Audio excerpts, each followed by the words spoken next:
Real Oviedo and Sporting Gijon played out a 0-0 draw in the latest edition of the Asturian Derby in La Liga 2 last Sunday. Neither Oviedo nor Gijon have made good starts to the season, with Oviedo remaining in the bottom four at full time and Gijon just 3 points further ahead. The following tactical analysis looks at how Gijon used defensive tactics to frustrate home side Oviedo, with analysis of why Oviedo's attack was so ineffective. Lineups. Oviedo went with their usual flexible 4-3-3 formation for this match, with Borja Sanchez and Marco Sangalli supporting lone center forward Alfredo Ortuno, as has been the case throughout this season. Ortuno has been Oviedo's main source of goals this season, although they have struggled to find consistency with their midfield combinations. On the hand, Gijon switched to a 5-at-the-back system for this match following consecutive league defeats. Attacking threats Eider Garcia and Manu Garcia both dropped out of the midfield, while Christian Salvador and Jean-Sylvain Babin came into the defense, allowing them to switch formation. Real Oviedo's approach.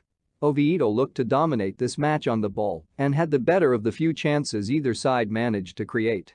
With Gijon utilizing a disciplined back five, Oviedo used their numerical advantage in central midfield to dominate the ball and were happy for their midfield players to drop deep to create.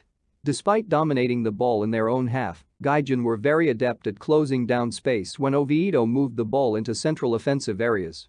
As soon as an Oviedo player looked to pick up central space, Gijon players would swarm them, and Oviedo were too slow to shift the ball wide. As a result, the only occasions Oviedo were able to create space in the first half were through individual pieces of skill. Oviedo players were too far apart to cut through this tight defensive structure, with the passes on offer often high risk and difficult to pull off. When they were able to cross into the Gijon box, it was often from speculative positions, with a number of Gijon defenders covering Oviedo attackers. On the whole, Oviedo were comfortable dealing with Gijon's long ball attacks, but mistakes in possession from the home side did present some issues. Gijon's best chance of the match came when Lolo Gonzalez's pass into midfield fell short and allowed Uros Djurjevic to run through on goal and shoot just wide. Sporting Gijon.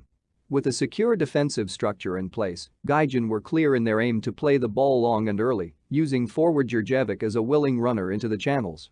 Early on, Gijon would look to take opportunities to catch out the higher line of Oviedo with balls over the top. This approach also limited Oviedo's willingness to press men up the pitch and helped Gijon nullify much of the home side's possession. Without the ball, Gijon held a disciplined back five, which allowed them to match Oviedo's runners from midfield and cut out passes into the final third. However, while Gijon's back five allowed them to limit offensive space for Oviedo, it was positioned so narrowly that the centre-backs rarely gave their goalkeeper passing options. As a result, he was forced to play along, and Gijon were unable to keep hold of the ball for prolonged periods of time. With both sides looking to pack central areas, Gijon failed to use their wide centre-backs as distributors to build attacks or maximize the potential of their wing-backs. Similarly, from throw-ins, Gijon tended to throw into large groups and bunch their players centrally in an attempt to win second balls and play forward quickly.